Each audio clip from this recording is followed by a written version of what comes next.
నమస్తే and welcome to hit TV. శ్రీలంకతో త్వరలో జరగనున్న వన్డే టీ20 సిరీస్లకు వెళ్లనున్న ఆటగాళ్ల జాబితాను బీసీసీఐ విడుదల చేసింది.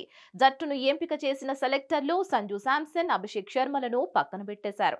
ఈ పరిణామంపై కాంగ్రెస్ సీనియర్ నేత శశి థరూర్ ఆగ్రహం వ్యక్తం చేశారు. సెంచరీ వీరులకు ప్రాధాన్యం లేదా అని ప్రశ్నించారు. ఈ నెల 27 నుంచి భారత జట్టు శ్రీలంక పర్యటన ప్రారంభం కానుంది. 3 టీ20లు, 3 వన్డేలు ఆడుతోంది. టీమిండియా కొత్త coach Gautam Gambhir, chief selector Ajit Agarkar నేతృత్వంలోని సెలక్షన్ కమిటీ టీమిండియా వన్డే టీ20 జట్లను ఎంపిక చేసింది. వన్డే సిరీస్ నుంచి సంజు శాంసన్, టీ20 సిరీస్ నుంచి అభిషేక్ శర్మను సెలక్షన్ కమిటీ పక్కన పెట్టింది. జింబాబ్వేతో టీ20 సిరీస్ లో సెంచరీ సాధించిన అభిషేక్ శర్మను పక్కన పెట్టడంపై శశి థరూర్ మండిపడ్డారు. సంజు శాంసన్ తన గత వన్డేలో సెంచరీ సాధించడానికి అటువంటి ఆటగాడికి వన్డే జట్టులో చోటు లేకుండా చేశారని, జింబాబ్వేతో టీ20 సిరీస్ లో శతకం నమోదు చేసిన అభిషేక్ శర్మను టీ20 జట్టులో లేకుండా చేశారని శశి థరూర్ మండిపడ్డారు.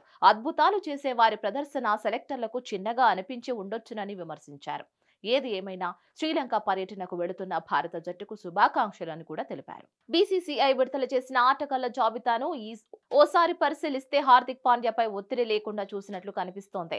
వ్యక్తిగత కారణాల వల్ల ఇబ్బంది పడుతున్న హార్దిక్ పాండ్యాను వైస్ కెప్టెన్సీ బాధ్యతల నుంచి తప్పించారు. వన్డేలకు మాత్రమే స్థానం కల్పించారు. టీ20 సిరీస్ నుంచి తప్పించారు. మరోవైపు శుభ్మన్ గిల్ కు వైస్ కెప్టెన్సీ బాధ్యతలు అప్పగించారు. అదేవిధంగా బుమ్రాకు మొత్తం సిరీస్ నుంచి విశ్రాంతి కల్పించారు. రవీంద్ర జడేజాకు వన్డే సిరీస్ లో స్థానం కల్పించలేదు.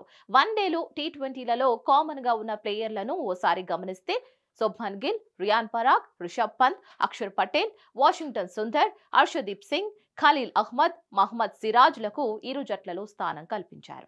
దీనిపై మరిన్ని అప్డేట్స్ కోసం please like, share and subscribe to hit TV. Hit TV app ని డౌన్లోడ్ చేసుకోండి. ఇందులో short news, live news, entertainment movies అన్ని అవైలబుల్ గా ఉన్నాయి. Please download Hit TV app. Hit TV app hit TV app ని ఫ్రీగా download చేసుకోండి.